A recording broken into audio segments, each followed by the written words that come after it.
Hello there, my name is Elizabeth Amisu and I am the author of The Dangerous Philosophies of Michael Jackson. I am also the co-presenter of Michael Jackson's Dream Lives On, an academic conversation, a podcast that you can find on iTunes. In addition to this, I am also the editor of the Journal of Michael Jackson Academic Studies. Welcome to this free video series, Studying Michael Jackson's Dangerous. In this video, I'll be looking at Dangerous in terms of the short films. Now, the short films of Dangerous are absolutely magnificent. I love them. I particularly enjoy watching the anthology DVD of Dangerous. Now, this video is just about how you would benefit from re-watching the anthology. Now, I'm going to give you a few reasons. The first one is the connections that Michael Jackson makes in his short films. Now, if you watch the short films very, very carefully, especially if you watch them on the anthology, you will see a range of amazing connections that Michael draws visually in his work to his prior works and to the works of others. There are loads of Easter eggs in the Dangerous short films, and some amazing ones which connect you directly to the cover art of Dangerous as well, and the hidden meanings that lie there.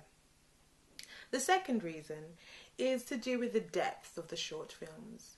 The short films on the Dangerous anthology really cover some amazing topics, some deep and troubling topics.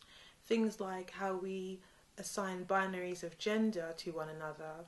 Also, ideas about sexuality, ideas about freedom of expression, and of course the really topical ideas that Michael tackled again and again in his career about conservation and looking after our world and saving our environment.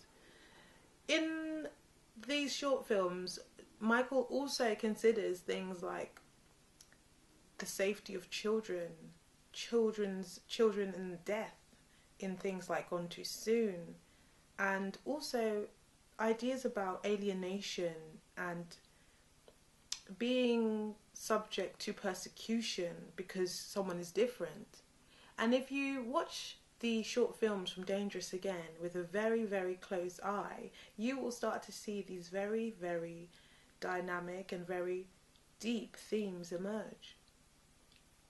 The third reason why I think it's really, really useful for you to rewatch the Dangerous anthology is because of its style. Michael is enigmatic and he's unparalleled in his sense of style.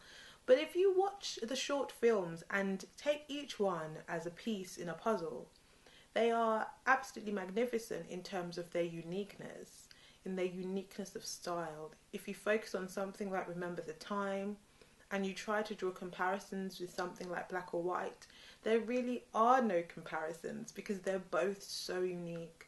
So watching the short films again will give you a wonderful sense of the style that Michael employs, the nuances of style he employs throughout the short films. And the last reason that I think you would really, really enjoy and benefit from rewatching the anthology, the Dangerous Short Films anthology, is to do with the expansion of the genre of short films. We call them music videos now, generally, but when Michael Jackson does it, I always have to say that those are not just music videos, they are short films. Several critics have claimed that Michael Jackson expanded the genre of short films, the music video genre, to fit his unparalleled talent and drive, and that without him the medium really shrank and kind of contracted back to what it was, much more what it was before he came along.